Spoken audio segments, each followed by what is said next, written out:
we are making one of my family favourites, which is pea and pesto risotto, finished off with some rocket and parmesan cheese. It is vegetarian, it could be vegan as well if you have a vegan pesto. Firstly, we're going to prepare our vegetables. So I'm going to finely chop all my vegetables. So as per usual, we cut the onion in half like so. Makes it easier to peel. Chop the end off, and then you're going to do a bridge and claw, get it nice and fine, following the lines. Very important to have it fine because the rice, it wants to blend in with the rice. We don't want big chunks of visible vegetables. So I'm going to do a whole medium-sized onion. This to my pan. Prepare a carrot. I'm going to peel it. I'm going to chop it really, really fine. It's called brunoise. So I'm going to take both ends off. I'm going to make it into a manageable size, so I'll chop it into 3, right size knife for the job. I'm going to chop it into strips like so. And I'll chop it into matchsticks like so.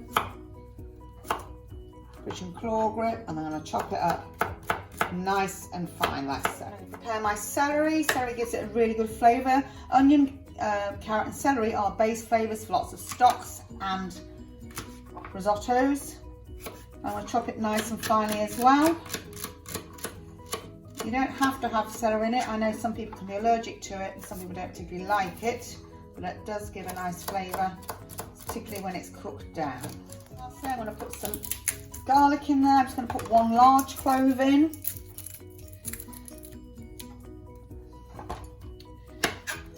Slice it up very finely, or you can use a garlic press, entirely up to you. You can add more garlic if you prefer, it's about personal preference. You could add more vegetables if you wanted it to be a little bit more colourful and interesting. To my pan, I'm going to add a mixture of butter and olive oil, because I like the flavour of the butter, but I don't want it to burn. And olive oil allows it to heat on a little higher heat without doing so. And a tablespoon of olive oil. I'm making a risotto that's going to feed 4 people, so I'm using about 300 grams of risotto rice.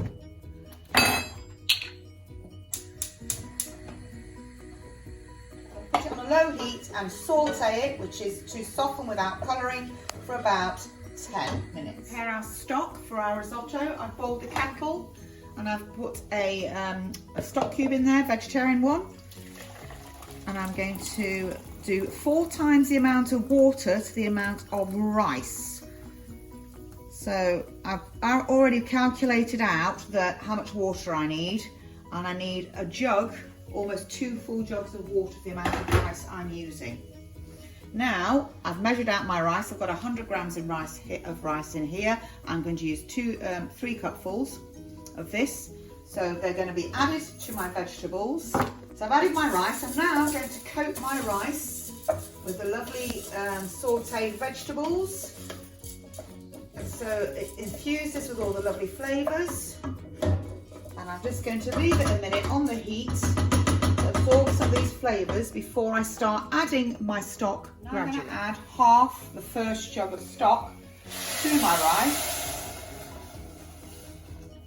Just over half. And I'm going to give it a good stir, and I'm now going to allow it to simmer until the water has been absorbed. The thing about risotto rice is that it's got a lot more starch than normal rice, which gives risotto that lovely creamy starchy finish. See, most of the liquid is gone and the rice has gone very white. I'm now going to add more stock and some salt and pepper. I put my bay leaves in there as well.